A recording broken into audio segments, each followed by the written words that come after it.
Hello friends, എല്ലാവർക്കും പുതിയ വീഡിയോയിലേക്ക് സ്വാഗതം. ഇത് ഉത്രാടത്തിനന്നുള്ള ഷോപ്പിംഗ് വീഡിയോ ആണ്. ഉത്രാടത്തിനന്നാണ് എല്ലാത്തിനും ഞങ്ങൾ ഓടുന്നത്. പച്ചക്കറി മേടിക്കാനും ഡ്രസ്സ് മേടിക്കാനും. അതും ലേറ്റായിട്ടാണ് ഇറങ്ങിയത്. 5 മണിയൊക്കെ കഴിഞ്ഞ് ഇറങ്ങിയപ്പോഴത്തേനും. അതുകൊണ്ട് തന്നെ നല്ല തിരക്കായിരുന്നേ. ദർശൂട്ടനുള്ള ഡ്രസ്സാണ് ഈ നോക്കുന്നത്. ദർശൂട്ടനാണെങ്കിൽ ഒന്നും സെറ്റ് ആവത്തില്ല, അളവൊക്കെ വലുതായിരിക്കും. അപ്പോൾ നമ്മൾ ചെറുതൊക്കെ നോക്കി തപ്പിയെടുത്ത് വരുമ്പോഴത്തേനും ഒരു സമയമാവുമേ. അപ്പോൾ ഒരെണ്ണം സെറ്റായിട്ടുണ്ട്. ഒരു കോട്ട് സെറ്റാണ് എടുത്തത്. ഇതിൻ്റെ നിക്കറും ഉണ്ട് സെയിം തന്നെ. അപ്പോൾ പ്ലെയിൻ കളറായിട്ടുള്ളതാണ് എടുത്തത്, പർപ്പിൾ കളറ്. അപ്പം പ്രിൻ്റഡൊക്കെ ഉണ്ടായിരുന്നു. അപ്പോൾ പ്രിൻ്റഡൊക്കെ ആൾക്ക് ഓൾറെഡി കുറേ ഉണ്ട്. അതുകൊണ്ട് തന്നെ സാധാരണമാണ് എടുത്തത്. അടുത്ത ജിത്തിന് നോക്കുവാണേ. അപ്പോൾ ആൾക്കൊരു ജാക്കറ്റ് വേണമെന്ന് പറഞ്ഞു. അപ്പോൾ അത് ഇട്ട് നോക്കുന്നുണ്ട്. പക്ഷേ ഇട്ടുകൊണ്ട് വന്നപ്പോൾ നല്ല രസമുണ്ട് കാണാനൊക്കെ ആയിട്ട്. പിന്നെ ഞാനും മോനും കുറച്ച് ഷോ ഒക്കെ കാണിക്കുന്നുണ്ട്. പിന്നെ ഞങ്ങൾ അവിടെ നിന്ന് ഇറങ്ങുവാണേ. വലിയ കളക്ഷനൊന്നും ഇല്ലായിരുന്നു. അതുകൊണ്ട് തന്നെ ജിത്തിനും മോനും മാത്രമേ ഓരോ ജോഡിയൊക്കെ വെച്ച് എടുത്തിട്ടുള്ളേ. പിന്നെ അടുത്ത കടയിൽ കയറാമെന്ന് വിചാരിച്ചു. അപ്പോഴത്തേനും അനിയത്തി അമ്മയും കൂടി എത്തിയിട്ടുണ്ട്. അത്യാവശ്യം നല്ല തിരക്കുണ്ടായിരുന്നേ. നടക്കാനൊന്നും പറ്റുന്നില്ലായിരുന്നു, അത്രയും നല്ല തിരക്കായിരുന്നു. സാധാരണ എല്ലാ ഓണത്തിനും നേരത്തെയൊക്കെയാണ് എല്ലാം എടുത്തു വെക്കുന്നത്. പിന്നെ ഉത്രാടത്തിനകത്ത് പച്ചക്കറിയൊക്കെ മേടിക്കാൻ മാത്രമേ ഇറങ്ങത്തുള്ളേ. നല്ല തിരക്കും ഉണ്ടായിരുന്നു. അതുകൊണ്ട് തന്നെ നമുക്ക് ബില്ലിംഗ് ആയാലും എല്ലാം ഭയങ്കര ലേറ്റ് ആയിരുന്നേ. അതുകൊണ്ട് തന്നെ നല്ല രാത്രിയായിരുന്നു. അതുകൊണ്ട് വീഡിയോ നമുക്ക് ഫുള്ളായിട്ടൊന്നും എടുക്കാനൊന്നും പറ്റിയില്ല. നമ്മൾ വീടെത്തിയത് 11-12 മണിയായേ. അതുകൊണ്ട് തന്നെ നല്ല ക്ഷീണമൊക്കെ ഉണ്ടായിരുന്നു. കയറി കിടന്ന് ഉറങ്ങാൻ നോക്കിയതേ ഉള്ളൂ. പിന്നെ അത്തപ്പൂക്കളത്തിനൊന്നും നമ്മൾ സെറ്റ് ചെയ്തിട്ടില്ലായിരുന്നു. പൂവൊക്കെ സാധാരണ തലേന്നൊക്കെ അരിഞ്ഞൊക്കെ വെക്കുന്നതായിരുന്നു. ഇതൊന്നും പറ്റിയില്ല, രാവിലെ ചെയ്യാമെന്ന് വിചാരിച്ചു. പിന്നെ ഞങ്ങൾക്ക് ഇതൊക്കെ കഴിഞ്ഞിട്ട് അമ്പലത്തിലും കൂടി പോകണം. അപ്പം ആ ഒരു ധൃതിക്കാണ് അത്തപ്പൂക്കളവും ഇടുന്നത്. നമ്മൾ 100 രൂപയ്ക്കൊക്കെയാണ് പൂ മേടിക്കുന്നത്. ഇങ്ങനെ മിക്സായിട്ടൊരു കവറിൽ കെട്ടി മേടിക്കും, അതാണ് മേടിക്കുന്നത്. അപ്പം അതിൽ തന്നെ കളറൊക്കെ കുറവായിരുന്നേ. അപ്പം ഒരു 4 കളർ അങ്ങോട്ടേ ഉള്ളായിരുന്നു. പിന്നെ നമ്മൾ പച്ചക്കളറിനായിട്ട് ഇല എടുക്കുമല്ലോ, അങ്ങനെ ഞാനിത് മിക്സിയിലിട്ട് അടിച്ചെടുത്തതാണേ.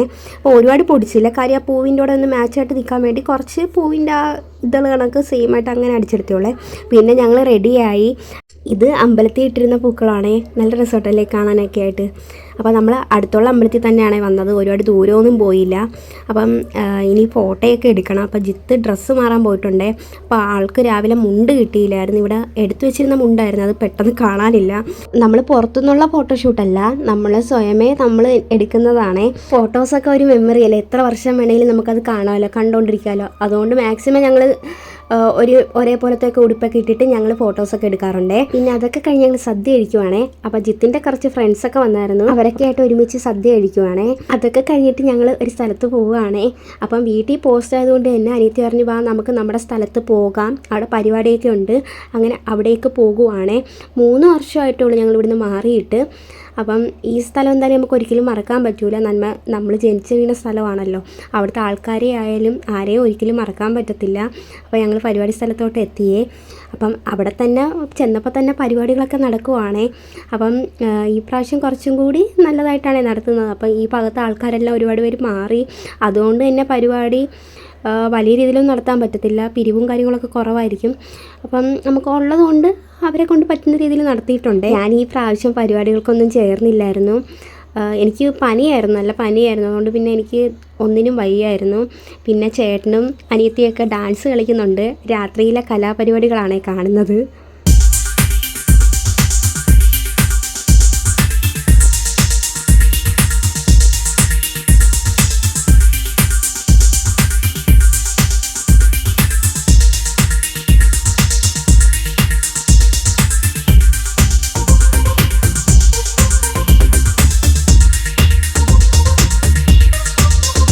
ഓണത്തിനായിരിക്കുമല്ലോ എല്ലാവരും കൂടി ഒത്തുകൂടുന്നത്. അപ്പോഴത്തേനുള്ള മേളമൊന്നും പിന്നെ പറഞ്ഞറിയിപ്പിക്കാൻ പറ്റത്തില്ലല്ലോ. അതുകൊണ്ട് തന്നെ കണ്ടറിഞ്ഞല്ലേ പറ്റത്തുള്ളൂ. അപ്പം കൊച്ചു പിള്ളേരായാലും വലിയവരായാലും എല്ലാവരും കൂടി ഒരുമിച്ചാണ് ആർമാദിക്കുന്നത്. അപ്പം അടിപൊളി ഒരു ഓണമായിരുന്നേ. എൻ്റെ വീട് ഇവിടുന്ന് കുറച്ചടുത്താണ്. ഈ പരിപാടി സ്ഥലത്തുനിന്ന് കുറച്ച് അങ്ങോട്ടാണ് എൻ്റെ വീട് വരുന്നത്. ഇപ്പം വീടില്ല, പൊളിച്ചു മാറ്റി. വീട് പൊളിച്ചിട്ടാണ് ഞങ്ങൾ വേറെ സ്ഥലത്തോട്ടായത്. അപ്പോഴത്തേനും ഇവിടെ വന്നപ്പോഴത്തേനും നല്ല വിഷമമായിരുന്നു. പഴയ സ്ഥലങ്ങളൊക്കെ കണ്ടപ്പോഴത്തേനും ഒരുപാട് മെമ്മറീസൊക്കെ ഉള്ള സ്ഥലമാണേ. പിന്നെ ഞാൻ ദർശുട്ടനെ സ്റ്റേജിലൊക്കെ കയറ്റുന്നുണ്ട്. എന്താണെന്ന് വെച്ചാൽ ഞാനും കുഞ്ഞിലെ സ്റ്റേജിലൊക്കെ കയറിയതാണ്. അപ്പോൾ ആ സ്റ്റേജിൻ്റെ ഇപ്പോഴേ ആ ഒരു പേടിയും കാര്യങ്ങളൊക്കെ മാറ്റാൻ വേണ്ടിയിട്ട് സ്റ്റേജിലൊക്കെ ഞാനൊന്ന് ദർശുട്ടനെ കളിപ്പിക്കുന്നുണ്ട്. പിന്നെ ആൾക്ക് നല്ല പനിയായിരുന്നേ. നല്ല പനിയായിട്ട് ആൾ കുഴപ്പമില്ലാതെ കളിക്കുകയൊക്കെ ചെയ്യുന്നുണ്ട്. അപ്പോൾ ഇത് നമ്മുടെ അവിടുത്തെ കുഞ്ഞു കുട്ടിമണികളാണ്. അടിപൊളിയായിട്ട് ഡാൻസ് കളിക്കുന്നുണ്ട്. ഈ ചെറുപ്പത്തിൽ തന്നെ ഇങ്ങനെ കളിക്കുന്ന കാണുമ്പോഴത്തേനും നമ്മളെ തന്നെയൊക്കെ ഓർക്കുമല്ലേ. അപ്പം എല്ലാ പിള്ളേരുടെ കളിയും എല്ലാം കണ്ട് സത്യം പറഞ്ഞാൽ അടിപൊളി ഓണമായിരുന്നു. ഇതൊക്കെ തന്നെയാണ് നമ്മുടെ ഓണവും. കുറേ പരിപാടിയൊക്കെ ഉണ്ടായിരുന്നു. പിന്നെ കുറച്ചൊക്കെ വീഡിയോ എടുത്തിട്ടുള്ളത്. ഇത് പിറ്റേ ദിവസത്തെ പരിപാടിയാണ്. ഉറിയടിയാണ് ഇത് നടക്കുന്നത്. അപ്പോൾ ഇത് നടത്തുന്നത് ഞങ്ങളുടെ ഫാമിലിയാണ്. അപ്പോൾ ഫസ്റ്റ് പ്രൈസ് കൊടുക്കുന്നത് വല്യച്ഛൻ്റെ സ്മരണയ്ക്കായി ചേട്ടന്മാരാണ്. സെക്കൻഡ് പ്രൈസ് കൊടുക്കുന്നത് ഞങ്ങളുടെ അച്ഛൻ്റെ പേരിലാണ്. അത് ഞാനും അനിയത്തിയും കൂടിയാണ് കൊടുക്കുന്നത്. അപ്പോൾ റുട്ടനാണെങ്കിൽ ഉറിയൊക്കെ പിടിക്കാനായിട്ട് റെഡിയായിട്ട് നിൽക്കുവാണ്.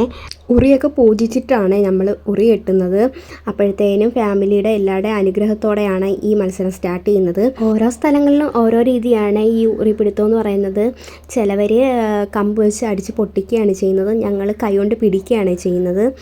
അപ്പം ഇവിടുത്തെ ഒരു ചടങ്ങെന്ന് വെച്ചാൽ ഇങ്ങനെയാണ്. പൂജിച്ച് കഴിഞ്ഞ ഉറി പിന്നെ എല്ലാവരും തൊട്ട് തൊഴുന്നുണ്ട്. മത്സരാർത്ഥികളും പിന്നെ ഞങ്ങളുടെ ഫാമിലീസും എല്ലാവരും കൂടി തൊട്ട് തൊഴുന്നുണ്ട്. അങ്ങനെ മത്സരമൊക്കെ തുടങ്ങി. അപ്പം ഇത് ഫസ്റ്റ് റൗണ്ടാണ്. ഇനി സെക്കൻഡ് റൗണ്ട് ഉണ്ട്. അപ്പോൾ ആൾക്കാർ കൂടുന്നതിനനുസരിച്ച് നമ്മൾ ഇങ്ങനെ റൗണ്ട്സ് ആയിട്ട് സെറ്റ് ചെയ്യും. പിന്നെ ഫൈനൽ കിടത്തുകയും അങ്ങനെയാണ് നടത്തി വരുന്നത്. അപ്പം ഞാനിത് കുറച്ചൊക്കെ ഷൂട്ട് ചെയ്തിട്ടുള്ളൂ. ബാക്കി പിടിക്കുന്നതൊന്നും ഇത് കിട്ടിയിട്ടില്ല. കാര്യം കുറച്ച് സമയം എടുത്തു പിടിക്കാനൊക്കെ ആയിട്ട്. അത് കഴിഞ്ഞ് ഡാൻസ് പ്രോഗ്രാമൊക്കെ തുടങ്ങി. അപ്പോൾ അനിയത്തിയാണേ. അപ്പം അവളായിട്ട് കുറയ്ക്കുന്നില്ല, ഒരു ഡാൻസ് കളിച്ചേക്കാന്ന് വിചാരിച്ചു. അപ്പം അവൾ ഡാൻസ് കളിക്കുന്നുണ്ട്. പഠിച്ചിട്ടൊന്നുമില്ല, അന്നേരം പാട്ടിട്ട് കൊടുക്കും, കളിക്കും. അതാണ് അവൾ ചെയ്യുന്നത്. അല്ലാണ്ട് അവൾക്ക് ഡാൻസൊക്കെ ഭയങ്കര ക്രേസാണ്. അത് കഴിഞ്ഞ് നമ്മുടെ സ്വന്തം ഉമ്മയും പിന്നെ ഉമ്മയ്ക്ക് കൂട്ടായിട്ട് അനിയത്തിയും കൂടി ജോയിൻ ചെയ്തിട്ടുണ്ട്. അപ്പോൾ രണ്ടുപേരും കൂടി നല്ല രീതിയിൽ കളിക്കുകയൊക്കെ ചെയ്യുന്നുണ്ട്. ഉമ്മ പിന്നെ അടിപൊളിയാണ്, എല്ലാത്തിനും നല്ല ഫ്രണ്ട്ലിയാണ്. ദർശൂട്ടനെ പിന്നെ ഇന്ന് അമ്മ വന്നിട്ടുണ്ടായിരുന്ന പരിപാടിക്ക്, അതുകൊണ്ട് അമ്മ എടുത്തുകൊണ്ടിരുന്നു. പിന്നെ ഞാൻ കളിച്ചു, ഞാൻ ചെറുതായിട്ടൊക്കെ കളിച്ചു. എനിക്ക് പിന്നെ ഒട്ടും വയ്യായിരുന്നു. പിന്നെ കുറച്ച് കഴിഞ്ഞ് ജിത്തും ഫ്രണ്ട്സൊക്കെ വന്നായിരുന്നു. അങ്ങനെ അവരും ഡാൻസൊക്കെ കളിക്കാൻ കൂടിയിട്ടുണ്ട്, ഡാൻസ് കളിക്കാൻ. അപ്പം മോണിക്ക് കളിക്കാനായിട്ട് ആളും കൂടെ പോയി. അങ്ങനെ ആൾ സ്റ്റേജിലൊന്നും കയറി കളിക്കുന്ന ആളല്ല, പക്ഷെ ഡാൻസൊക്കെ കളിക്കും കേട്ടോ. ഭയങ്കര ഇഷ്ടമാണ് ഡാൻസൊക്കെ കളിക്കാൻ. പക്ഷേ അതോ സ്റ്റേജിലൊക്കെ പോയി ഡാൻസ് കളിക്കുന്നുണ്ട്. നല്ല രസമുണ്ടായിരുന്നു. ആരും പഠിച്ചിട്ടൊന്നുമില്ല, അന്നേരത്തിനുമുള്ള ഓൺ ദ സ്പോട്ടാണ്. പിന്നെ പാട്ടിടാൻ പറ്റത്തില്ലല്ലോ, കോപ്പിറൈറ്റ് കിട്ടുന്നതുകൊണ്ട് പാട്ടിടാൻ പറ്റത്തില്ല. മോണിക്കയാണ് കളിക്കുന്നത്. ഞാൻ റീൽസൊക്കെ എടുക്കാൻ വിളിക്കും, അന്നേരം വരുത്തിയൊന്നുമില്ല. എനിക്കും കളിക്കാനൊന്നും അറിയത്തില്ല, പക്ഷേ എന്നെക്കാൾ സൂപ്പറായിട്ട് കളിക്കുന്നുണ്ട് ജിത്ത്. എനിക്കത്ര കളിക്കാനൊന്നും അറിയത്തില്ല, എന്നാലും എനിക്ക് കളിക്കാനൊക്കെ ഇഷ്ടമാണ്, പക്ഷേ കളിക്കാൻ വരില്ല. പിന്നെ ഇങ്ങനെ ഒരു അവസരം കിട്ടിയപ്പോൾ ആൾ കയറി കളിക്കുന്നുണ്ട്. ആളെ പിന്നെ ഈ വീഡിയോ കാണിച്ചപ്പോഴത്തേന് ഭയങ്കര ചിരിയൊക്കെ ആയിരുന്നേ.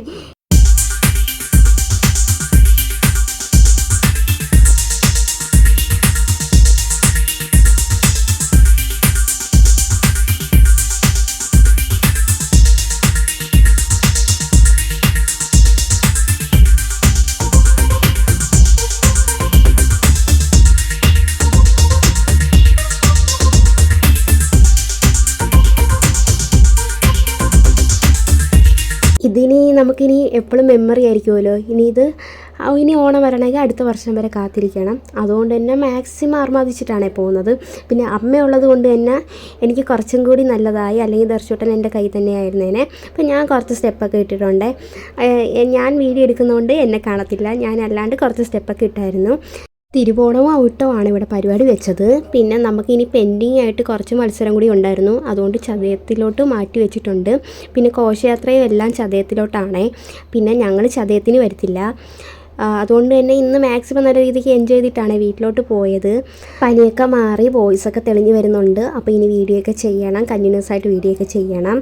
അപ്പം ഇന്നത്തെ വീഡിയോ ഇത്രയേ ഉള്ളൂ. ഇനി അടുത്ത വീഡിയോയിൽ കാണാവേ.